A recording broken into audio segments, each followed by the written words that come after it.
ఈనాడు లబ్ధిదారులు ఎవరైతే జెన్యూన్ గా ఉన్నారో,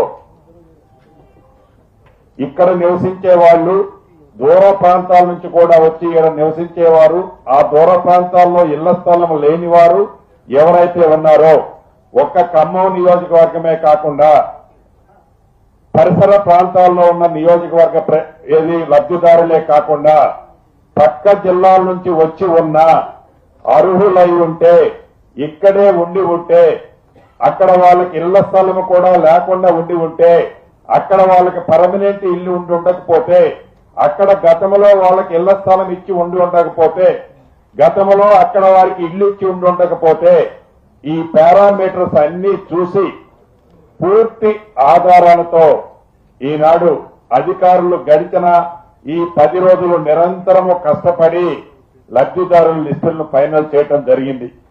ఇళ్ల స్థలం లేని వాళ్ళు ఇక్కడ ఏదైతే 311 మందికి ఈనాడు ఇళ్ల స్థలం ఇస్తున్నామో, ఈ 311 మందితో పాటు ఈ ఉమ్మడి ఖమ్మం జిల్లాలో ఇళ్ల స్థలము ఏ గ్రామంలోనైతే ఉంది, మేము అక్కడ ఇల్లు కట్టుకుంటామన్నా మాకు ఇల్లు ఇవ్వండి అన్న వాళ్ళు 101 మంది. ఈ 311 101 అంటే 412 మంది, 311 మందికి ఇళ్ల స్థలము ఇల్లిస్తూ వారి వారి గ్రామాల్లో ఇళ్ల స్థలం ఎవరికైతే ఉందో వారికి ఇల్లిచ్చే కార్యక్రమాన్ని ఈనాడు మనం ఫైనల్ చేసుకోవటం జరిగింది.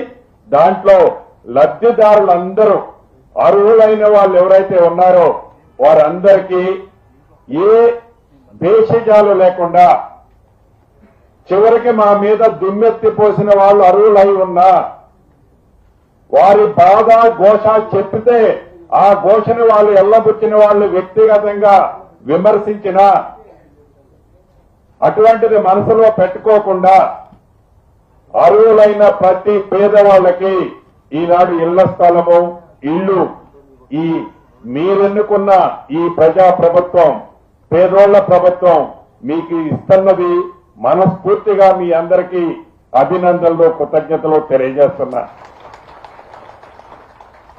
ఈ గడిచిన 15 రోజుల నుంచి ఏదైతే ఆనాడు 10 సంవత్సరాలు పరిపాలించిన దొరల పాలనలో ముక్కుసూటిగా ఒక్కటే ప్రశ్న అడగదలుచుకున్నాను.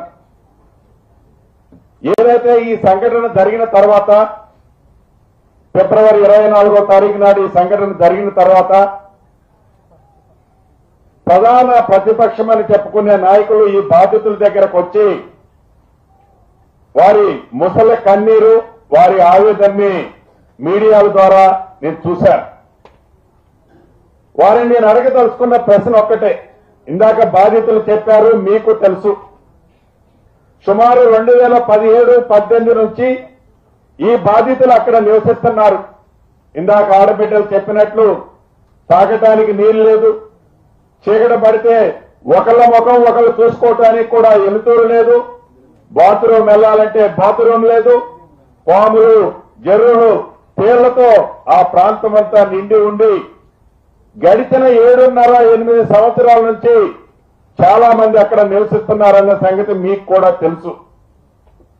మాది పేదోడి ప్రభుత్వాన్ని మీరు ఇప్పుడు పేదోళ్ళు గుర్తొచ్చి మీరు మాట్లాడుతున్నారు. మీరు 2023 ఎన్నికలకు ముందు మొన్న నేను చెప్పినట్లు, మొన్న నేను ఏవైతే ప్రాపర్ క్లిప్పింగ్లు చూపించానో చూపించిన విధంగా 2023 ఆగస్టు సెప్టెంబర్ నెలలో ఇదే కాలనీని మీరు కూలగొట్టడానికి ప్రయత్నించినప్పుడు అక్కడ ఇదే బాధితులు మిమ్మల్ని ప్రతిఘటించినప్పుడు మీరు తోక ముడుచుకొని వెనక్కి పోయారు. అసలు ఆ సందర్భం తీసుకురావడానికి ముందే గడిచిన 9 సంవత్సరాల నుంచి ఆడ పేదోళ్లు నివసిస్తున్నారని తెలిసి మీకు కళ్ళు లేని కబోతుల్లా చూసుకుంటూ ఉన్నారే తప్ప ఏ పేదవాళ్ళకి మీరు న్యాయం చేస్తున్నంటే ఆనాడు ఈ ప్రజా ప్రభుత్వం, ఇందిరమ్మ ప్రభుత్వం, ఇవాళున్న ప్రభుత్వం ఆనాడు కాదని అవలేదే మా బట్టి గారు. మీరు 10 సంవత్సరాలు రాజ్యమేలారే, ఎందుకు మీకు ఆనాడు ఆలోచన రాలేదు, బుద్ధి రాలేదు, జ్ఞానం లేదు? ఈనాడు పేదోళ్లు గుర్తొస్తారా? ఈనాడు ఈ పేదోళ్లకు వచ్చి మీరు కన్నీరు కార్చి అవాక్కులు చవాక్కులు పేరే నైతిక హక్కు మీకు ఎక్కడుంది? మా ప్రభుత్వం ఏర్పడిన తర్వాత ఇలా ఇళ్లు కట్టుకోలేదే, మా ప్రభుత్వం ఏర్పడిన తర్వాత ఇలా కబ్జా చేయలేదే. మీ ప్రభుత్వంలో జరిగినాడు మీరు వాళ్ళకి నిజంగా సాయం చేయాలి అనుకుంటే మీరు ఎందుకు చేయలేకపోయారు? మీకు అంత విశాలమైన హృదయం లేదు.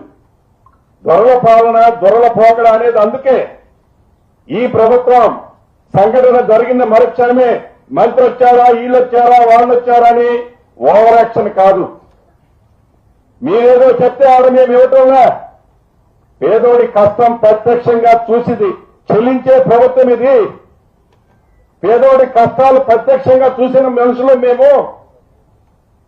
మాట్లాడే నైతిక హక్కు మీకు ఎక్కడుంది?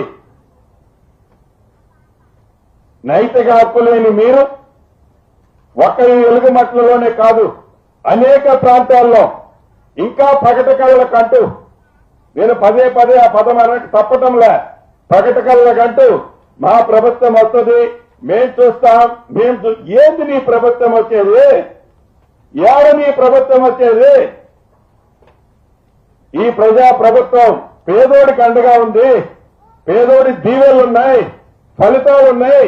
ఇంకా ఇన్ని ఫలితాలు చూసిన తర్వాత నిస్సిగ్గుగా పగటి కళ్ళ గంటం అంటే ఏంటంటే చీకటి పడక ముందే ఎల్తూరులోనే కళలు గంటాం.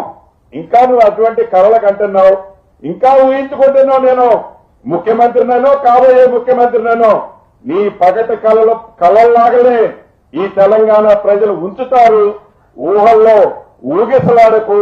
నీ రెడ్ బుక్ రాసేదో, నువ్వు వచ్చిన తర్వాత సాధించాలనుకునేదో, నువ్వు వచ్చిన తర్వాత చూపించాలనే కక్ష చూపించే కార్యక్రమం అసలు నీకు అటువంటి అవకాశం తెలంగాణ ప్రజలు ఇవ్వరు. దానికి కారణం ఒక్కటే, ఇది పేదోళ్ల ప్రభుత్వం, పేదోడి కష్టం తెలిసిన ప్రభుత్వం. కాబట్టే అనేక సంక్షేమ కార్యక్రమాలు నువ్వు చేయన్నాడు. నీ 10 సంవత్సరాల్లో నువ్వు వెలగబెట్టని సంక్షేమ కార్యక్రమాలు ఈనాడు పేదోడికి ఈ ప్రభుత్వం ఇస్తుంది. ఇంకా ఊహాజనకమైన జీవితంలో కాకుండా నిజ జీవితంలో జీవితాన్ని గడిపితే ప్రజలు సంతోషిస్తారు.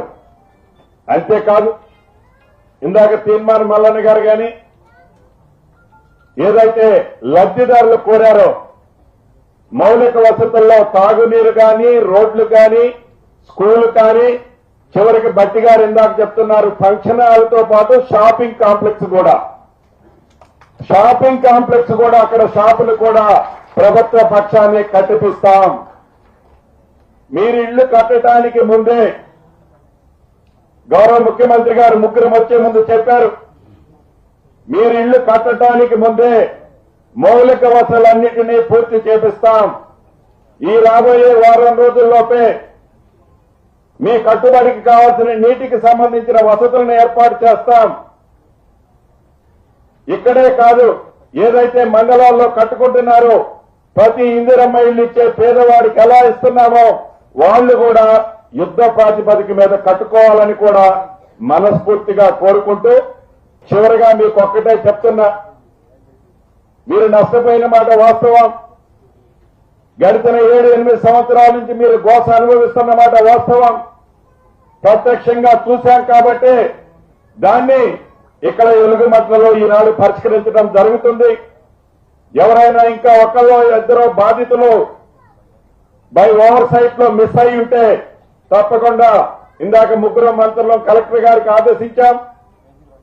అటువంటి బాధితులు ఎవరైనా ఉంటే తప్పకుండా వాళ్ళు నిజంగా అర్హులై ఉంటే ఏ స్కీము వాళ్ళు గతంలో తీసుకొని ఉండకపోతే తప్పకుండా వాళ్ళని కూడా కన్సిడర్ చేస్తామని కూడా ఈ వేదిక ద్వారా ఆ తమ్ముళ్ళకి ఆడబిడ్డలకు కూడా తెలియజేస్తూ, సిపి గారు ఆల్రెడీ మీరు చెప్పారు, ఏదైతే ఆ పేదవాడి చెమటని రక్తాన్ని చెమటగా మార్చి తినక సంపాదించిన రూపాయలు ఎవరైతే దోచుకున్నారో ఆ దోచుకున్న వారు ఎంత పెద్దోడైనా సరే ఇందాక తుమ్మలుగా చెప్పినట్లు ఉక్కు పాదంతో ఒక్క రూపాయి కూడా మిస్ కాకుండా తిరిగి ఆ పేదోళ్ళకి ఇప్పించే బాధ్యత ప్రభుత్వ పక్షాన్ని మీరు తీసుకోవాలని మీకు కూడా తెలియజేసుకుంటూ మరొకసారి లబ్ధిదారులందరినీ రాష్ట్ర ప్రభుత్వ పక్షాన నా పక్షాన అభినందనలు, కృతజ్ఞతలు. ఇది మీరెన్నుకున్న ప్రభుత్వం, ఇది మీ ప్రభుత్వం.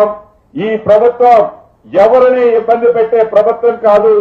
ఈ ప్రభుత్వం ఎప్పుడు మీకు అండదండలుగా ఉంటుందని కూడా తెలుపుతూ సెలవు తీసుకుంటున్నాను. Thank you sir. కార్యక్రమాన్ని ఉద్దేశించి గౌరవ డిప్యూటీ సీఎం గారిని మాట్లాడవలసిందిగా కోరుతున్నాను.